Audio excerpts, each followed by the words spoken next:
It's noon, and I want to welcome you all to my solstice talk and meditation. This is presented by Kriya Yoga Teachings, which is a Sangha, a fellowship of disciples and swamis and students of Swami Kriyananda. So I'm going to talk about growing in gratitude. It's a talk for the summer solstice. It's going to be fairly short, and then it's going to be followed by a guided meditation. So, what is the summer solstice and why is it important? And I know that most of you here already know this, but let me just talk through it a little bit. It's the point where the sun moves into the sign Cancer. So, later today, the sun will be exactly at 0 degrees Cancer. In the northern hemisphere, just in the northern hemisphere, these next few days will be our longest, and the days are warmer, sometimes much warmer. And this is the season that we call summer. And mystically, it's the moment that whatever we planted in the spring at the vernal equinox, these things, these projects, these goals, the ideas, they're starting to grow and to blossom. It might not be the time to harvest. That's close to the autumnal equinox. But it's not necessarily the time to harvest, but it's a time to be grateful for the good things that we see beginning to develop. So some of you might have been here in the spring when I suggested, because it was spring, and spring is a moment. The vernal equinox is a moment of new beginnings. And so at that time, back around March 21st, you may have chosen a goal. And I said, choose your most important goal, choose what you want to begin and plant that seed, or maybe commit and recommit to that particular goal. So I want you to think about what you planted in the spring and what gifts that you've received, or what started to grow or what started to change as you work towards that particular goal. So take a moment. You can close your eyes if you want, or you can mark it down on a piece of paper, but just think about the good things that have come into your life since the beginning of spring, or what things you thought you might do or change or become.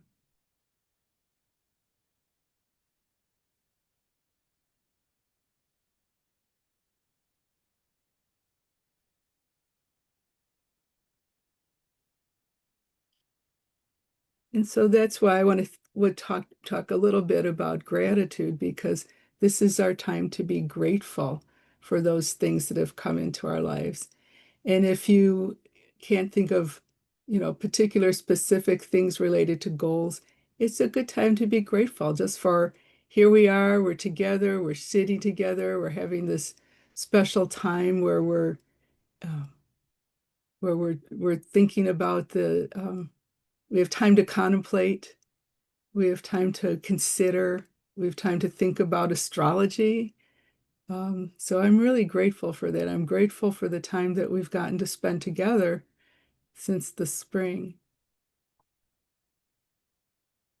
But we'll take a quick look at where the planets are now and how they might be helpful to us. So the sun is approaching a conjunction with Jupiter, the happy planet. That indicates that, I was going to say continued warmth, but I just heard about that, at least in our area, next week is all going to be in the 90s. So the night really warm. So that's Jupiter being expansive and sometimes a little too expansive, but it's pretty natural here in the Chicago area in the summertime for it to be warm, and not always pleasantly warm, but sometimes, nature has its own way of being warm. And so things expand with Jupiter. The The sun is of vitality. It's sometimes a feeling of joyfulness, of expression and creativity. And so that's expanding right now too, as the sun, just for this week, is going across. But the things that we expand the good things in our life by the practice of gratitude, by being grateful for them, by noticing them. This is a really important concept because there's just such a tendency with humans to be so aware of the things that are uncomfortable. Like the Buddha says, I don't know if the translation is correct, where they say all life is suffering, but some people translate it that as all life is uncomfortableness. So we're always thinking about what's uncomfortableness. Maybe not you are, but humans have a tendency to think about those things more than they think about what they're grateful for. And that's why it's important to have a natural practice of gratitude in your life. I know for me, at the end of the day, when I'm doing my reflection, when I'm doing my tarka, I always write down one thing that I'm grateful for. If I can't think of anything, I just put great because it on my notepad it'll say grateful for, and then I'll just put everything. So if I'm having a day where I've been rushing, can't really think about anything in particular, but it's really good to actually think about things in particular. And um, Kurinanda used to refer back to a Japanese practice called Okagesamade, and which has to do with being grateful for everything. For if you're having a meal, you're grateful for not just for the food and for having the food, but you're grateful for the farmer that grew the wheat, and grateful for the people that took that wheat and turned it into bread, and grateful for the people who stock the shelves in your grocery store, and grateful for, you know, having enough resources, personal resources to be able to buy that loaf of bread, and grateful for, the people who are partaking in the meal with you, which makes it more joyful. All these things, just going to these little things in life and being, the more you expand your gratitude, uh, the more abundance there is in your life, the more Jupiter provides, I mean, at least I believe this, the more Jupiter provides more of what you like, because the metaphysical principle is what you focus on expands. So if you focus on, personal anguish, that takes up a lot of space in your mind. But it's if you're focusing on what you're grateful for, or the good things in your life and all the things that are happening that are beautiful, or enjoying the flowers and nature, for example, all these things will expand. All these things will expand. So our challenge right now is Saturn, close to its conjunction with Neptune. Those planets are in Aries. And like I've said this before, but our challenge is to face into reality. So I have a quote from Swami Tejasananda, that's our friend Eric Klein. And this is his quote that I've been thinking about for weeks since I've heard it, because it's perfect. It's so perfect for right now, so perfect for the Saturn Neptune conjunction.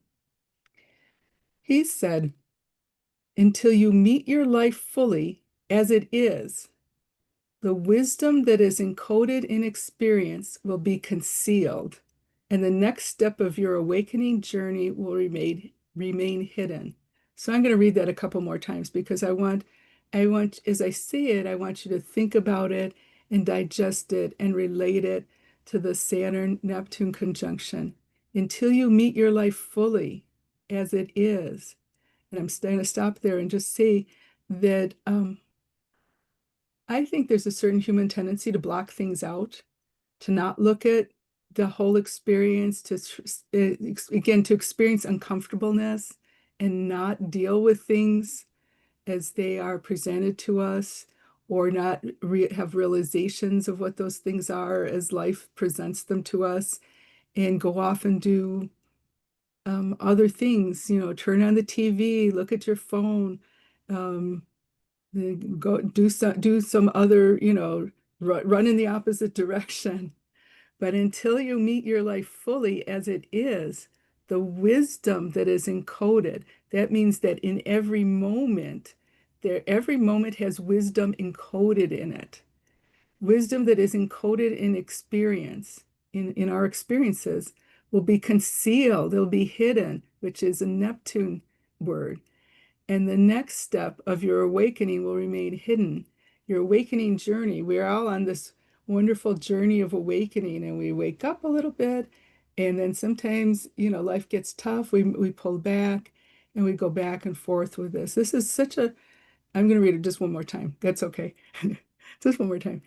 Until you meet your life fully as it is, the wisdom that is encoded in experience will be concealed, and the next step of your awakening journey will remain hidden. So that's very profound and very tough. So there's things we don't want to see in life, either internal or external. But to me, that embodies the Saturn-Neptune conjunction. But the Sun conjunct Jupiter in Cancer, which is, today and the next day and the day after, as the solstice occurs, is warm and nurturing. So I think about the sign Cancer and the feeling that you get. I was hearing somebody talk, and they said,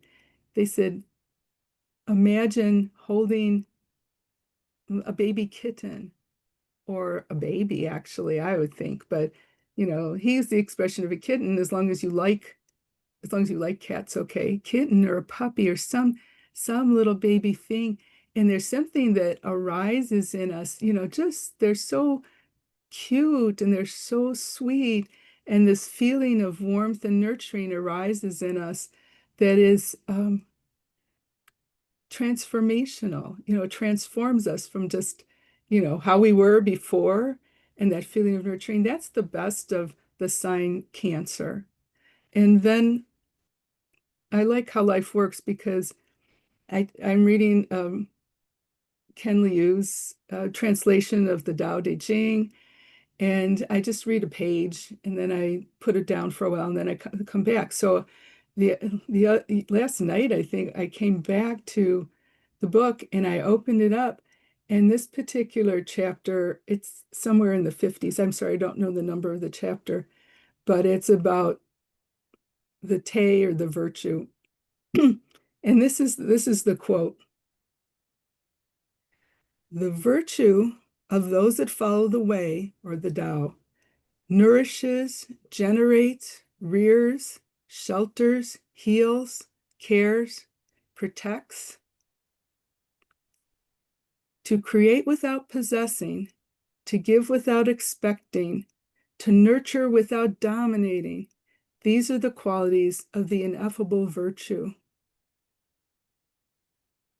So I feel like this is the power, or the qualities of the best of the sign Cancer. To be warm and nurturing, to create without possessing, give without expecting, and nurture without dominating. So it's just something for us to think about astrologically as the solstice occurs, which will be at around 9:30 something tonight. And I'd like to take a minute to go through a healing meditation that relates to nature, because I think nurture and nature. I was thinking about the sign Cancer, and I was thinking about how things are growing, and how when we're out in nature, there's this incredible amount of prana. There's just, it's so different from being in the house. You go out and there's this prana in the air. There's this beauty of nature, the trees, the grass, the flowers, and the live animals, the squirrels and the birds and all these different things, where depending on your area. But nature itself has a certain amount of extra prana that we can get when we're out. So I want to do sort of a meditation a guided meditation that has to do with getting some prana from a flower garden. So if you wouldn't mind closing your eyes, sitting with your back straight if you can, or however you are, with eyes closed, not if you're driving, but if you're sitting and you can close your eyes and sit up and take a few deep breaths.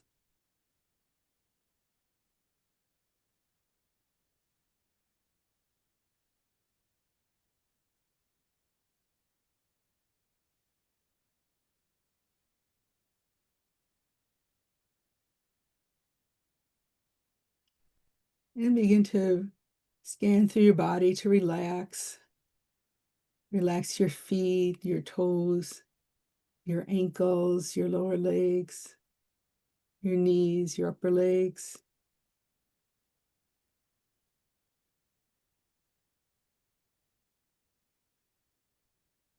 Relax throughout your torso. Relax your back, your lower back. Just be aware of where you're holding tension. Breathe through it, release. Relax your middle back, your upper back. Take your awareness to your fingers and hands and feel your fingers and hands relaxing. And pull that feeling of relaxation into your wrists and forearms, your elbows and upper arms. And relax across the shoulders and on up into the neck so that you're sitting upright, but the muscles that support you are supportive, but they're relaxed and at ease. And relax your face, your mouth and your cheeks, your eyes, your eyebrows, your forehead, and relax across the back of your head, the top of your head, and the back of your head. And you're very comfortably relaxed. And we're going to use your imagination for a guided meditation. And I want you to imagine that you're in a meadow on a sunshiny day that's totally pleasant weather. And in this meadow, there are all kinds of different flowers. Just so many beautiful flowers. You can sort of smell uh, the fragrance of the flowers coming up on the breeze, but it's not overwhelming. It's just very pleasant and peaceful.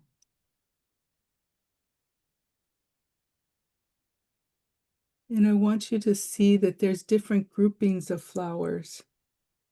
So there's one area that has a lot of red flowers, roses, tulips, dahlias, maybe, hibiscus, poppy, geraniums, whichever ones that you like, your favorite red flowers. They're all in a group, and you just walk over just to stand by them. And as you stand by them, you're breathing in the fragrance, you're appreciating their color, and you realize that these red flowers have this wonderful prana of energy and vitality. So as you breathe in the fragrance and you observe and take in the color, the red color, that you're breathing in healing light that's filled with energy and vitality from these beautiful flowers.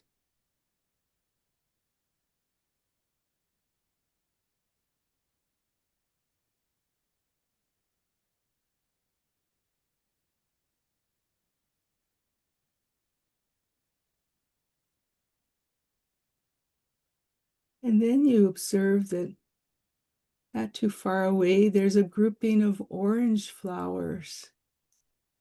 And you begin to walk towards them. You see that there's marigolds, zinnias, dahlias, lilies, all these various orange flowers, the ones that are your favorites are the ones that are most dominant in your image. And you realize that orange and orange flowers symbolize warmth and joy and optimism. And as you stand there and look at those beautiful orange flowers and you breathe in their fragrance, you're breathing in healing light of warmth and joy and an upliftment, a feeling of optimism.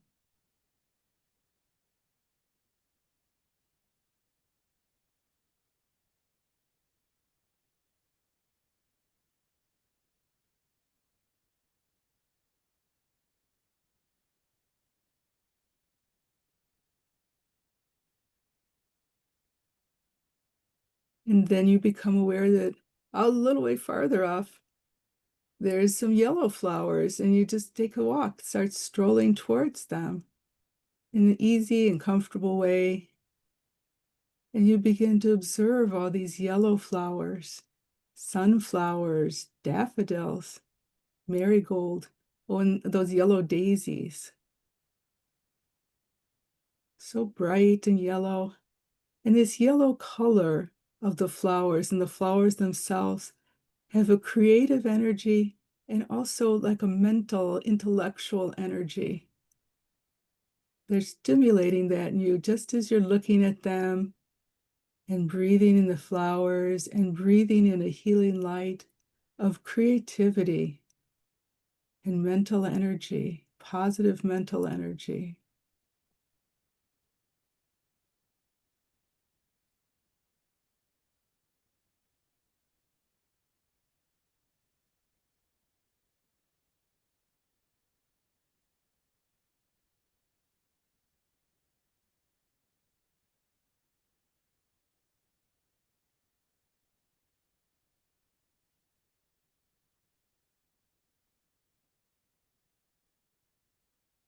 And then just a little bit further, there's a grouping of blue flowers.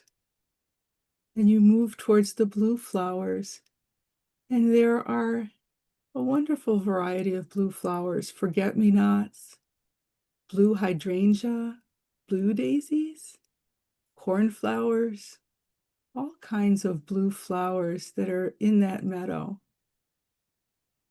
And you stand and you absorb the beautiful feeling of being by those blue flowers, because blue color and blue flowers are healing and soothing.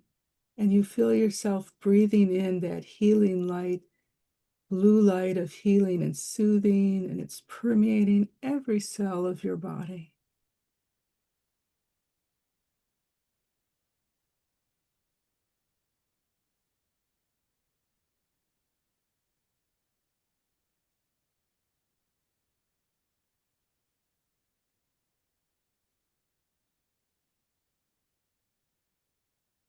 And just a little bit beyond that, you see some violet flowers, purple flowers, and move towards them.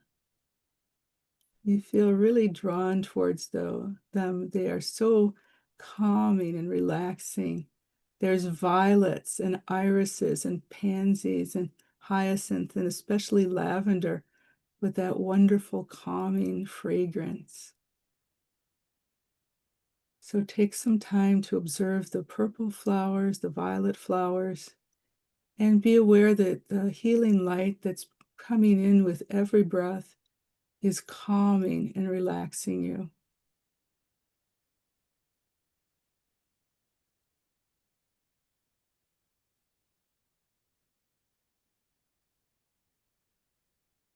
And you take a look around and you see that you're in this wonderful garden of God, and the sun is shining above you. And don't forget that the sun has all the colors of the rainbow in it. It seems to be this beautiful white light, but it's also all these different healing energies that the flowers symbolize or contain. And so just stand in the garden, feel the sun, the healing light of the sun permeating every cell of your being, every petal of your mind. All the goodness of nature's energy is filling you up. All the prana, all the life force.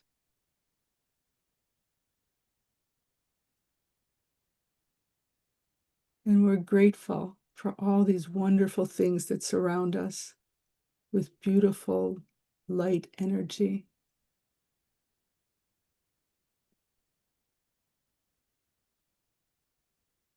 And so gently, gently, gently pull away from this vision, but understand that you can return to this beautiful meadow of flowers at any time and stand by whatever flowers call to you and feel their soothing and healing and energizing and vitality and all these wonderful things, all the warmth and joy and optimism and all the beautiful creative energy, calming, soothing.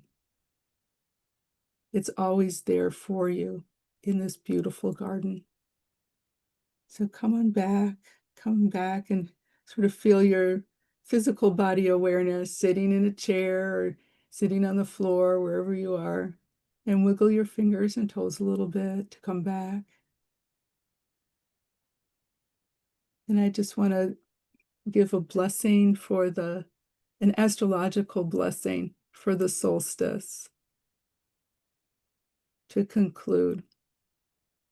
And then we'll be finished. There's not going to be any discussion afterwards. We're just going to move back into our regular everyday lives. But here's the blessing. May Pluto bless you with the courage to change. May Neptune bless you with divine inspiration and awareness of the infinite. May Uranus bless you with the spark of creativity. May Saturn bless you with a foundation of inner peace and contentment. May Jupiter bless you with a path to wisdom, infinite abundance, and a generous spirit. May Mars bless you with may Mars bless you with energy and vitality and accomplishment. May Venus bless you with harmony and love. May Mercury bless you with harmony and communication. May the moon bless you with balance in your emotions. May the sun, the infinite Lord of light, bless you with Sat Chit Ananda, truth, wisdom, and bliss. Om Shanti, Shanti, Shanti. Om Tat Sat Om. Thank you so much for being here today. Namaste.